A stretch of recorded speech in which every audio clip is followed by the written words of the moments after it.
So, failure is basically separation of a body into two or more parts or permanent distortion under application of load or stress. As I already mentioned, there are two types of failure mechanism, ductile and brittle failure. The process of failure mainly involves phenomena of crack initiation and crack propagation. Due to stress concentration or void formation or other factors, crack initiation takes place and it propagates depending on the nature of material and amount of the stress applied. In ductile failure, a crack moves slowly and is accompanied by an appreciable plastic deformation before actually breaking apart. Plastic deformation is irreversible or permanent deformation, whereas brittle failure occurs with elastic deformation, where crack propagation occurs very fast. This type of deformation is irreversible and temporary. Now the question is, what is deformation and what do we mean by plastic and elastic deformation?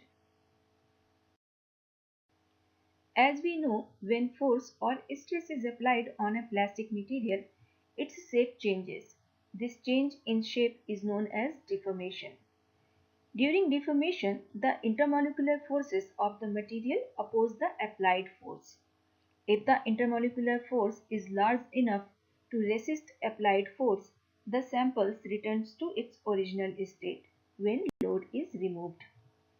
This is known as elastic deformation.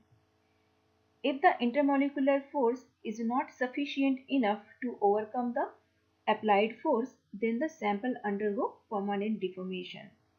It cannot go back to its original shape even after the force is removed. This type of deformation is known as plastic deformation. At microscopic level, elastic deformation occurs in the form of bond stretching and rotation, which is temporary. The best example for elastic deformation comes from elastomers such as elastic rubber. When we pull the elastic rubber band on the ends, it stretches. If we stop pulling it, it comes back to its original shape. This shows phenomena of elastic deformation, but when pulling force is very high and it breaks, the material shows plastic deformation. Plastic deformation is permanent and irreversible deformation. It occurs due to breakage of limited number of chemical bonds between atoms that make up the material. If we look at stress-strain curve of a polymeric material, we can see that amount of stress required to deform a polymeric material changes with extent of deformation. As elastic deformation occurs at very low strain value, which is less than 5%, and plastic deformation occurs at relatively high strain value. In elastic region, stress increases linearly with strain, which indicates material's resistance to deformation. At certain point, which is known as yield point, material's resistance to deformation decreases. As a result, material can be easily deformed. In this phase, we can see that strain increases without increase in stress, indicating stretching or elongation in material. The yield point is the point that indicates the limit of elastic behavior and the beginning of plastic behavior. So, those plastic materials that fail at very low strain are known as brittle material, and those who requires high energy to break or fail at high strain are known as ductile material. The mechanism by which brittle and ductile material fail is known as brittle and ductile failure. The main cause of brittle failure is stress concentration that is present in the structure of molded or manufactured product. Discontinuities that develop during molding or service life initiate crack formation. The discontinuities can be in the form of notch, corners, holes, splints, laps, folds, large inclusions, cracks, crystallographic planes, etc. A stress concentration which is also known as stress razor, is a location in an object where stress is concentrated. An object is stronger when force is evenly distributed over its area. So, a reduction in area, for example, caused by crack or void, results in localized increase in stress. So, stress concentration is an area in a material or a sample where force is not evenly distributed and force accumulates there. When force in that area become larger than what the material is supposed to withstand or designed to withstand, it starts to crack from there.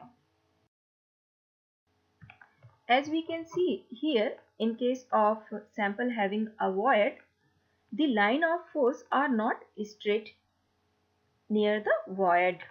The line of force has high density near the void compared to rest of the area. Therefore, material starts to crack from here. Brittle failure is worst type of failure because it involves the sudden failure of the material by rapid crack growth immediately after the crack initiation. This type of failure is also known as fast failure. A classic example of ductile failure is tensile specimen. Ductile failure provides some warning before failing. The material deforms, elongates and decreases in cross-section before failure. Elongation and decrease in cross-section refers to necking. That means usually the material undergo necking before breaking, whereas brittle failure is quick and no prior warning.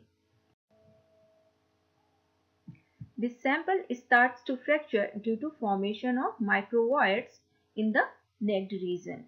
These microvoids grow in size and begin to join together or coalesce to produce an internal crack. The final separation of the cross section occurs by shear rupture. In ductile failure, there is absorption of massive amount of energy. Therefore, crack propagation occurs very slowly before the fracture. That is why plastic deformation occurs at a very high strain value because material undergo large deformation before failing. So, we learn about two extreme behaviors of a material which are brittle and ductile failures. But many of the polymeric materials fails in ductile to brittle manner.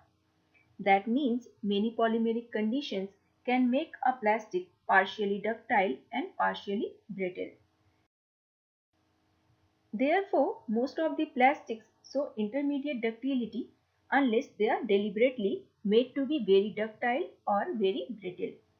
This ductile to brittle transition depends on microstructure, molecular structure, time, temperature, and percentage strain.